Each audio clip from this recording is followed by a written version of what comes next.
Hi, Taylor T. Carlson back with another video for you.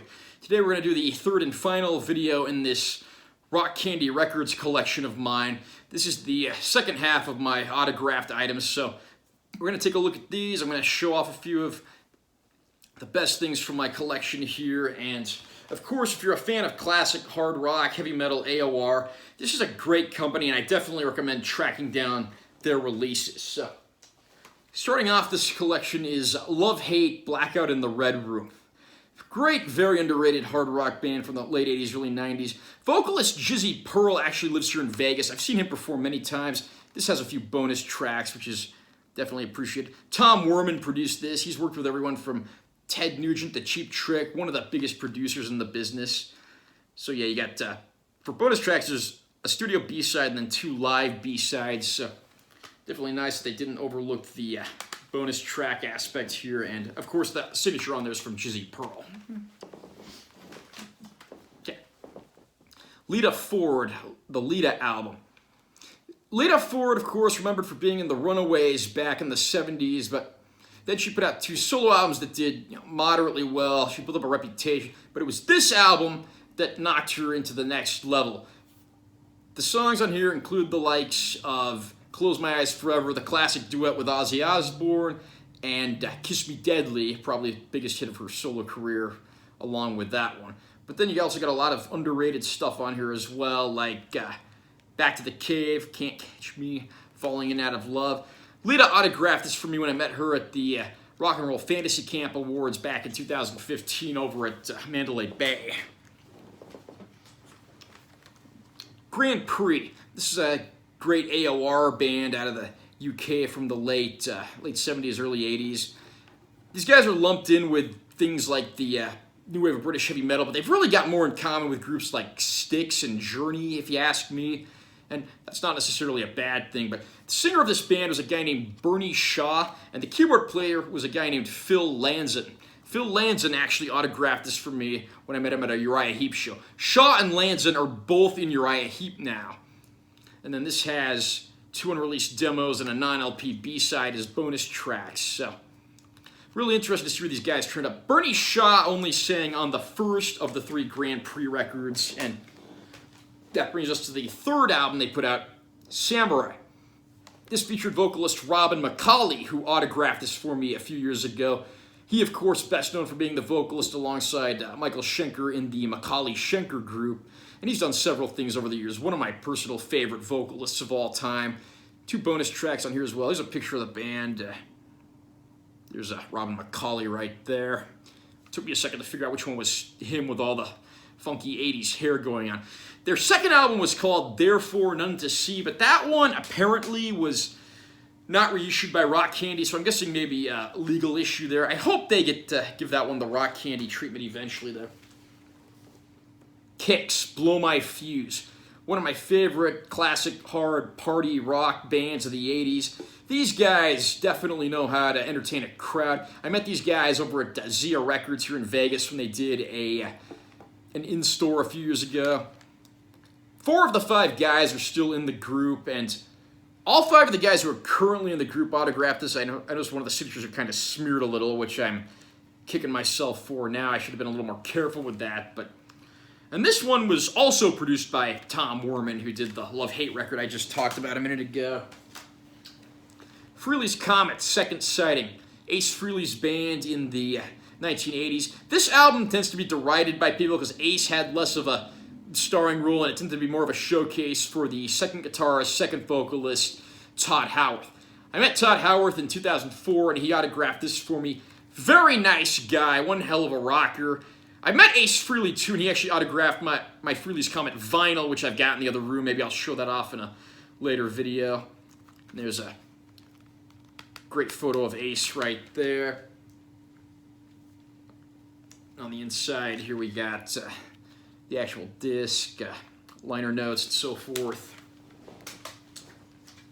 Another kind of difficult one for me now. This is Balance, really good classic AOR group featuring Pepe Castro from the Blues Magoos and, of course, the late great Bob Kulick, who we just lost a few years ago. Bob Kulick autographed both of these for me when I met him. He lived out here in Vegas during the last few years of his life. Very nice guy, and he is definitely sorely missed.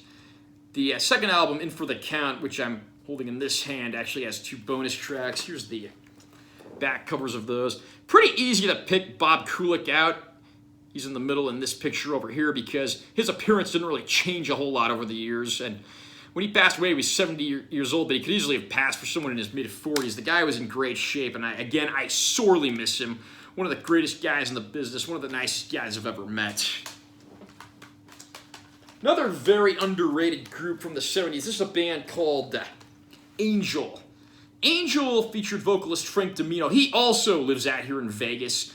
Same with a lot of bands out here. And these guys had a lot of keyboards in their sound. The keyboard player was Greg Giuffria, who went on to start the group Giuffria several years later.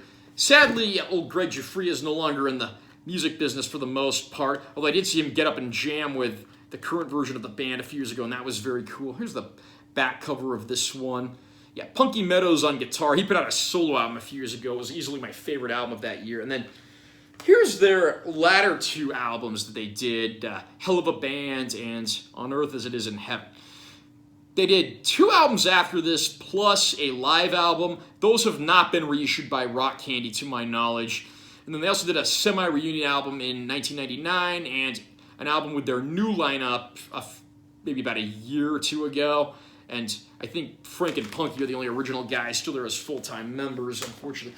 This band also had a cameo in the movie Foxes, which starred Jodie Foster and Sally Kellerman. So you may want to hunt that movie down as well if you're a fan of Angel.